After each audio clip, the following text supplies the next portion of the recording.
Jai Hind, all of you. Students, I hope you all are fit, fine, and healthy at home.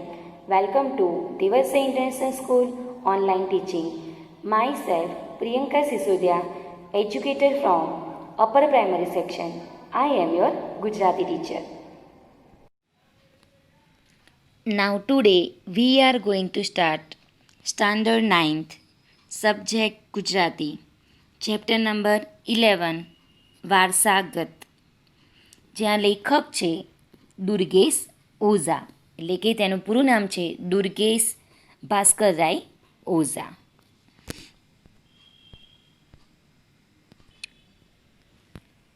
તેમનો જન્મ 6/3/1965 થયો હતો.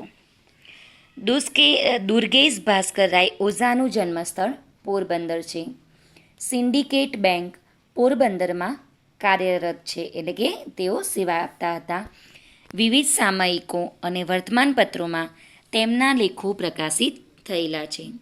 અક્ષત તેમનો લઘુકથા સંગ્રહ છે. ખેલ વાર્તા સંગ્રહ પ્રકાશિત થયેલો છે. ટીવી સિરિયલોમાં અભિનેતા તરીકે અને સંગીતના કાર્યક્રમોમાં ગાયક તરીકેની ભૂમિકા અદા કરે છે. તો આ થયો આ ચેપ્ટરના કવિ દુર્ગેશ ઓઝાનો લેખક પરિચય. તો હવે આ ચેપ્ટરની સ્ટોરી ઉપર ધ્યાન. તો આ એક લઘુકથા છે, એટલે કે લઘુકથા સાહિત્ય પ્રકારમાં લાઘવ અને અંતે આવતી ચોટનું અત્યંત મહત્ત્વ છે. આ લઘુકથામાં સરસ મજાની નાની અમથી સ્ટોરી છે, જે આપણે હવે જાણીશું કે આ લઘુકથામાં વારસાગત રીતે આવતા હકારાત્મક મૂલ્યની લેખકે સુંદર રીતે ગૂંથણી કરી છે. વારસાગત કોને કહેવાય? વારસાગત એટલે આ ચેપ્ટરનું નામ છે વારસાગત. વારસાગત એટલે શું? તો સ્ટુડન્ટ્સ હું તમને કહીશ કે જેમ દાદાની મિલકત એ આપણા પપ્પાને મળે, અને પપ્પાની મિલકત એ પપ્પા પછી કોને મળે? આપણને મળે. અને આપણી મિલકત એ આપણા પછી કોને મળે? આપણા બાળકોને મળે. તો આમ પેઢી દર પેઢી ચાલી આવતી પદ્ધતિને શું કહેવાય? વારસો. શું કહેવાય? વારસો. તો આ વારસાગત પદ્ધતિ જે ચાલતી આવે છે તેના ઉપર આ ચેપ્ટર લખવામાં આવ્યું છે. તો આ લઘુકથામાં વારસાગત રીતે આવતા હકારાત્મક મૂલ્યની, એટલે કે વારસામાં ધન સંપત્તિ પ્રોપર્ટીની સાથે સાથે શું આવે? ગુણો પણ આવે છે, તેમના સંસ્કાર પણ આવે છે. એટલે કે વારસો એ ખાલી પ્રોપર્ટીનો જ ના હોય, મા બાપના ગુણો, તેમના સિદ્ધાંતો, તેમના સંસ્કારોનો પણ હોઈ શકે. એટલે કે મા બાપમાં જેવા સંસ્કારો હોય તેવા સંસ્કાર તેમના બાળકોમાં પણ આવે છે, એને કહેવાય વારસો. તો વારસાગત રીતે હકારાત્મક મૂલ્યની લેખકે સુંદર રીતે ગૂંથણી કરી છે. એટલે કે આ ચેપ્ટરમાં પણ એ જ છે કે વારસામાં પ્રોપર્ટી તો મળી જ છે, પણ તેની સાથે વારસામાં પોતાના પિતાના ગુણો પણ પોતાના બાળકને મળે છે. તેના ઉપર આ ચેપ્ટર લખવામાં આવ્યું છે. મગનને આપેલી જમીન પાછી પડાવી લેવા માટે મોહનને તેના સગાઓ ચડાવે છે. તો આ ચેપ્ટરમાં બે કેરેક્ટર છે, એક મોહન અને એક મગન. મોહન જે અમીર છે, જ્યારે મગન એ મોહનના જોડે કામ કરતો એક મોહનના ઘરમાં મોહનના હાથ નીચે કામ કરતો એક નોકર, મામૂલી એક નોકર છે. એટલે કે મોહન જેના પિતા છે બરાબર. હવે પિતાના મૃત્યુ પછી પિતાની પ્રોપર્ટી કોને મળે? મોહનને. પણ પિતાએ પોતાની હયાતીમાં પોતાની એક જમીનનો નાનો સરખો ટુકડો એ મગનને આપેલો છે, પણ તેના કોઈ દસ્તાવેજ નથી. હવે આ વાત મોહન એટલે કે તેમનો પુત્ર જાણે છે. એટલે સગાવાલા અને ગામ લોકો મોહનને ચડાવે છે કે તારા પિતાએ જે જમીન આપી છે મગનને એના કોઈ દસ્તાવેજ નથી, તો તું તારી જમીન હવે પાછી લઈ લે. મોહન તે કરવા માટે તૈયાર થાય છે, પરંતુ અંતે સ્ફોટ થાય છે કે તેણે હવે એ જમીન ખરેખર મગનને નામે કરી આપી છે. પિતા રામશંકરનો ઉદાર સ્વભાવનો વારસો મોહને પણ જાળવ્યો છે. તે અહીં આકર્ષક રીતે મુકાયું છે. એટલે કે મોહનના પિતા જેવું નામ છે રામશંકર, એ રામશંકરનો જે સ્વભાવ હતો, ઉદાર સ્વભાવ, ગરીબોની મદદ કરવાનો, એ સ્વભાવ, એ વારસો તેના પુત્ર મોહનને પણ વારસામાં મળેલો છે. તે મોહને જાળવી રાખ્યો છે. તે અહીં સુંદર રીતે આ ચેપ્ટરમાં રજૂ કરવામાં આવ્યું છે. તો હવે ચેપ્ટરમાં ધ્યાન. છેલ્લા 10 વર્ષથી રામશંકરના કુટુંબ અને તેમની જમીનનું જતન કરી રહેલા મગને ફળદ્રુપ ખેતર જોઈ રાજીપો વ્યક્ત કર્યો. એટલે કે છેલ્લા 10 વર્ષથી એ એક નાની સરખી જમીનનો ટુકડો છે. એટલે કે રામશંકરના કુટુંબ, જો ફરીથી ધ્યાન આપજો કે છેલ્લા 10 વર્ષથી રામશંકરના કુટુંબ અને તેના જમીનનું જતન કોણ કરે છે? મગન. રામશંકરના કુટુંબની પણ સેવા મગને કરી અને એની સાથે સાથે રામશંકરની જે જમીન છે એમાં ખેતીવાડી કરવાનું કામ પણ કોણે કર્યું? એની જમીનને સાચવવાનું કામ પણ કોણે કર્યું? મગને કર્યું. એટલે મગને એ ફળદ્રુપ ખેતર જોઈ રાજીપો વ્યક્ત કર્યો. ટાઢ, તડકો કે વરસાદ કશોય ગણકાર્યા વિના તેણે દર વર્ષે ફળો, શાકભાજી અને અનાજનો મબલક પાક ઉપજાવી અઢળક કમાણી કરાવી આપી હતી. એટલે કે રામશંકરની બધી જ જમીન ઉપર ખેતી કરવાનું કામ કોનું હતું? મગનનું હતું. એટલે તે મગને પ્રામાણિકતાથી, ઈમાનદારીથી ઠંડી, તડકો કે વરસાદ કશું જ જોયા વગર, કશું જ ગણકાર્યા વગર તે જમીન ઉપર, એટલે કે રામશંકરની જમીન ઉપર કઠોર પરિશ્રમ કરીને તેણે ઘણા વર્ષો સુધી પરિશ્રમ મહેનત કરી અને ઘણા વર્ષો સુધી ફળો, શાકભાજી અને અનાજનો પુષ્કળ પાક ઉપજાવી અઢળક કમાણી મગને રામશંકરને કરી આપી હતી. એટલે મગનની મહેનતનું ફળ દર વર્ષે કોને મળતું હતું? રામશંકર.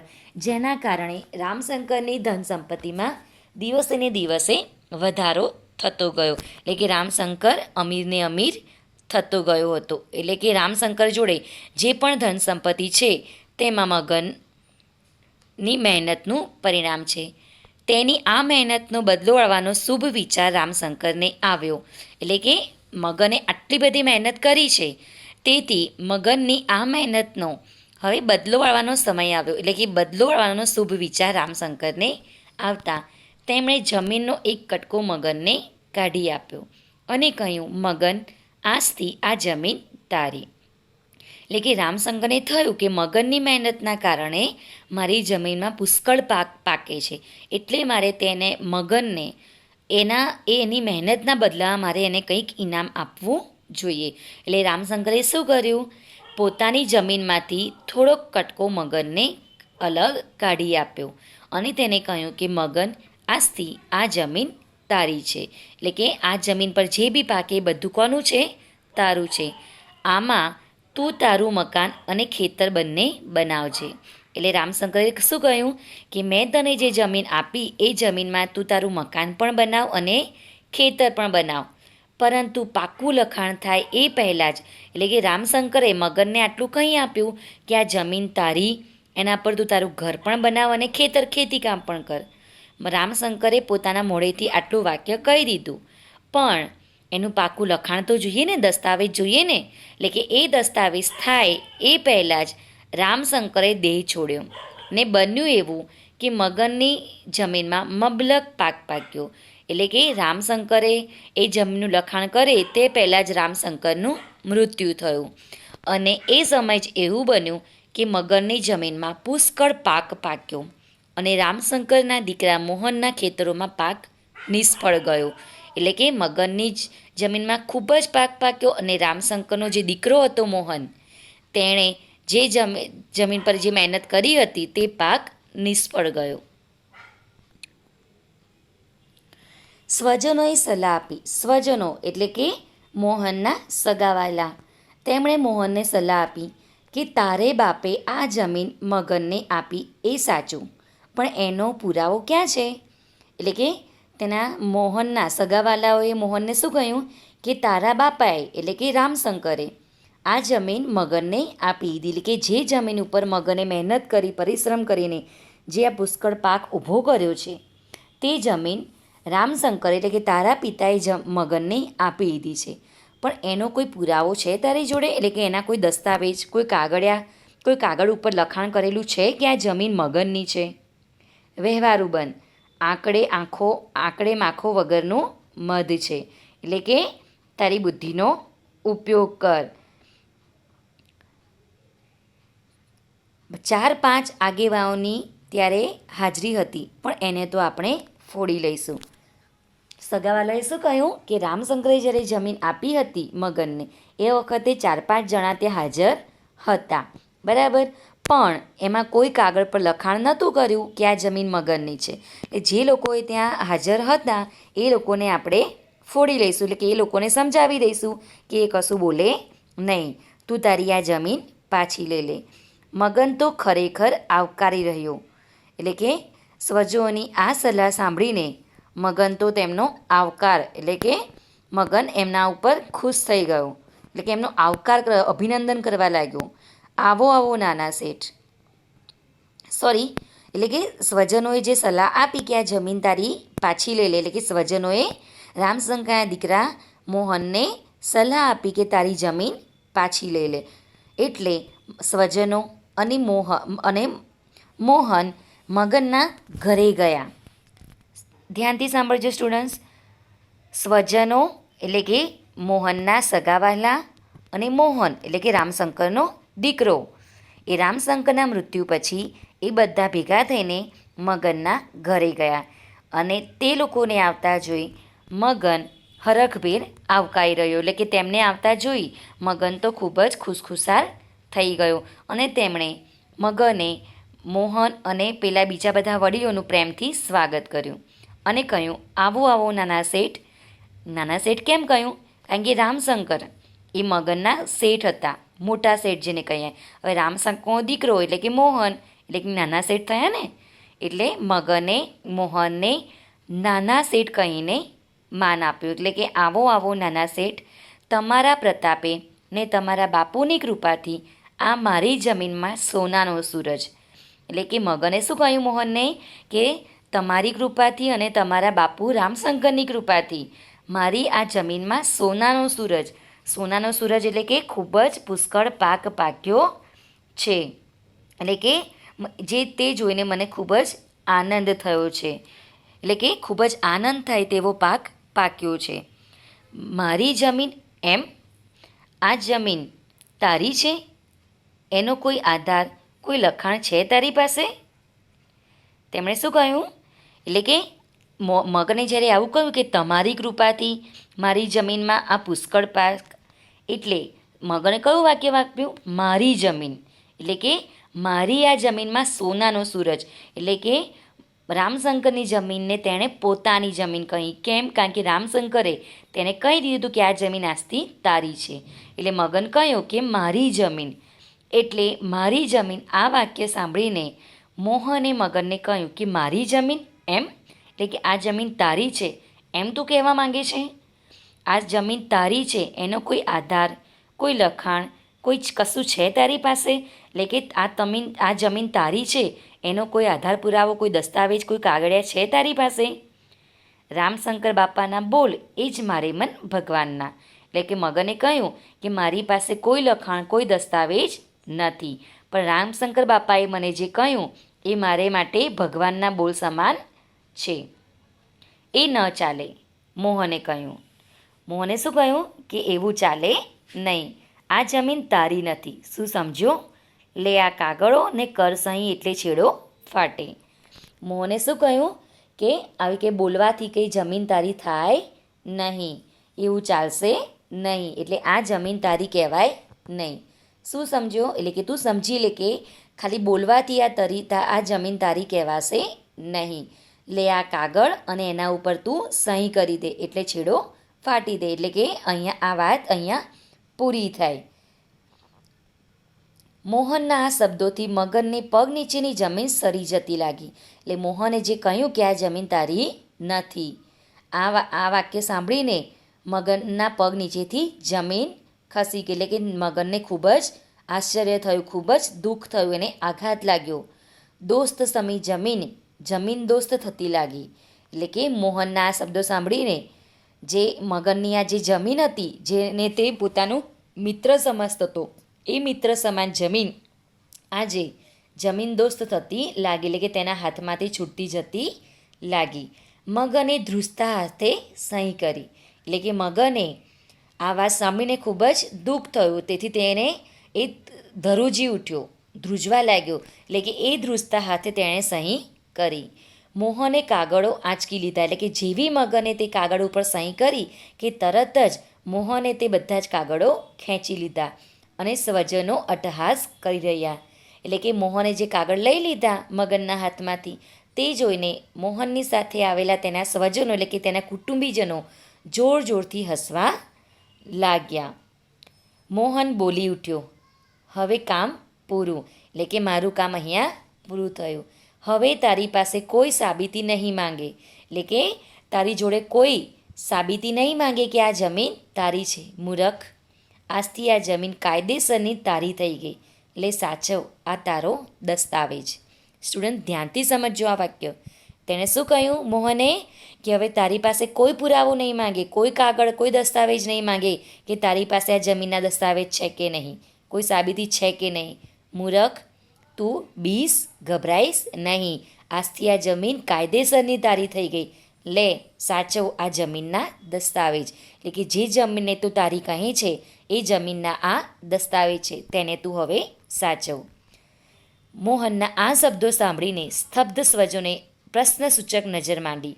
એટલે કે એ સ્વજનો જે મોહનને ચડાવીને આવ્યા હતા તે સ્વજનો હવે આશ્ચર્યમાં આવી ગયા અને તેના મગજમાં ખૂબ જ પ્રશ્નો ઉત્પન્ન થઈ ગયા.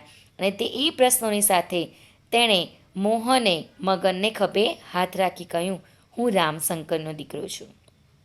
એનો મતલબ શું થયું કે રામશંકરના જે ગુણ, જે સંસ્કાર, એમનામાં જે ગરીબોની મદદ કરવાની જે ભાવના હતી તે જ ગુણો, તે જ ભાવના મને પણ વારસામાં મળેલા છે. એટલે કે હું રામશંકરનો દીકરો છું.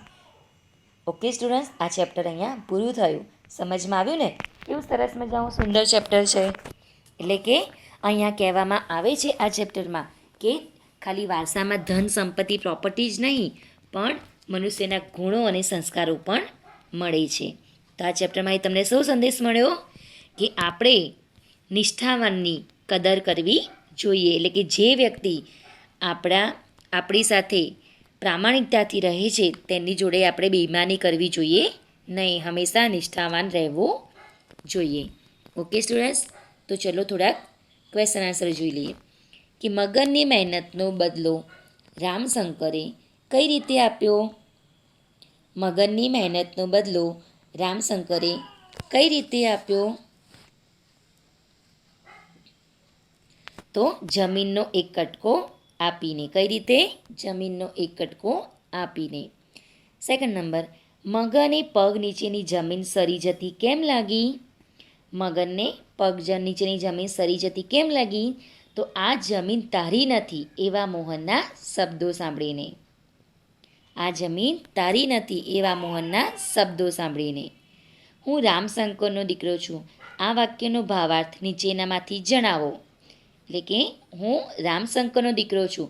આ વાક્યનો ભાવાર્થ કયો? તો મારા પિતાના વિચારો અને તેમની ખાનદાની મને વારસામાં મળ્યા છે.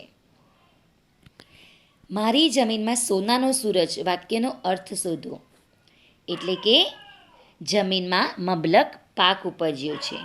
શું કહેવાય? જમીનમાં મબલક પાક ઉપજ્યો છે. મગનની મહેનતનો બદલો આવવાનો શુભ વિચાર કોને આવ્યો? રામશંકરને. મગનની મહેનતનો બદલો આવવાનો શુભ વિચાર કોને આવ્યો? રામશંકરને. મોહનને મગન પાસેથી જમીન પાછી લઈ લેવાની સલાહ કોણે આપી? સ્વજનોએ. મોહનને મગન પાસેની જમીન પાછી લઈ લેવાની સલાહ કોણે આપી? સ્વજનોએ. મોહનના પિતાનું નામ શું હતું? રામશંકર. મોહનના પિતાનું નામ શું હતું? રામશંકર.